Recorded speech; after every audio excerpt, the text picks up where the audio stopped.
Now, the issue of alcohol abuse continues to be a serious problem in different parts of the country, especially when you're even seeing that the numbers of people that have been arrested for drinking and driving is also a concern for authorities on the roads. Let's take this conversation forward now and speak to Dr Khosi Jiyane, who's a clinical psychologist. A very good evening to you, doctor, and thank you so much for your time. Firstly, we are hearing about numbers of those who are buying alcohol. In fact, when you think about the expenditure, it seems to be going up. One wonders what could be driving this. Well, I think it would be part of the general economic trend. We are not seeing prices of anything, going in the opposite direction. And alcohol is one of those products that are heavily taxed as a means to incentivize people out of consumption. But unfortunately, it tends to have the opposite effect, because those people that will consume alcohol will continue to consume it regardless of the increase in the overall, picture of or cost of goods, or the price of goods in general. And so it doesn't have the intended effect, and the people will rather augment in various ways, but it does not achieve what theoretically it is meant to achieve, and therefore it will continue to look that way. It's not surprising at all. And one wonders then, what does it tell us about the relationship that, someone who decides to go buy alcohol, regardless of how expensive it is, what relationship do they have with it then? Absolutely. I think that's the core issue here. It is not just about alcohol consumption, because I think the overall picture is a little nuanced than just unidirectional and simplified, in the sense that overall the dipstick suggests that we are actually low overall in terms of consumption as a country. And so at that level, the relationship is somewhat healthy, and I think matches what happens globally.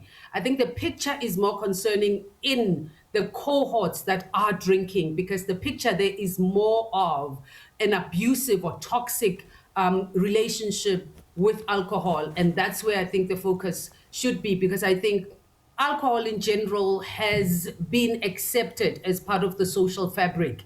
And so if you talk about the festive season, there isn't any imagination of festive season without alcohol, because time immemorially, we've always seen pictures of New Year's. It's always things popping up. It's bottles of champagne popping up. And the role models that proliferate our society are the ones that propagate, and they are the ones that are put out in people's faces. And therefore, it becomes an aspirational lifestyle, even for younger people, that's what defines success, that's what defines pleasure, that's what defines leisure, such that people cannot imagine having fun without alcohol. And of course, I think there's a greater social picture in terms of, if we look at the microcosm of families, that South Africa is largely an unparented family.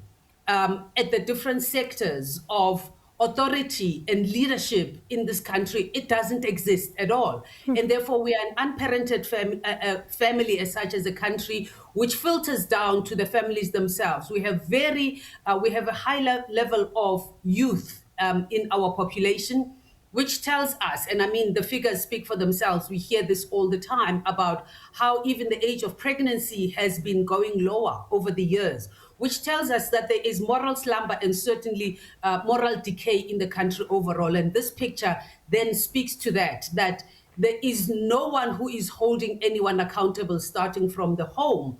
And therefore, people do as they please. And we have these events like end of year, when matric pupils finish their exams, and it's pens down, and it is just characterized by just unfettered consumption and unruly behavior, which is sponsored by parents. So it tells us that there's a very lacking. There's an absence of leadership and parenting that helps young people develop a healthy relationship with alcohol. It seems like we've become a country that struggles to say no to things, everything. We are a country that kind of has moved from one extreme of being very, authoritarian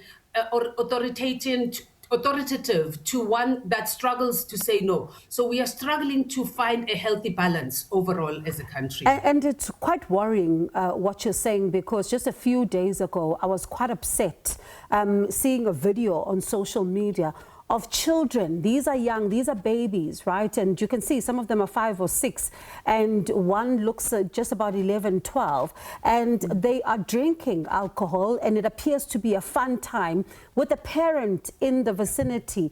And that in and itself just really worried me to say, if a 5 or 6-year-old is allowed to drink, what are we doing?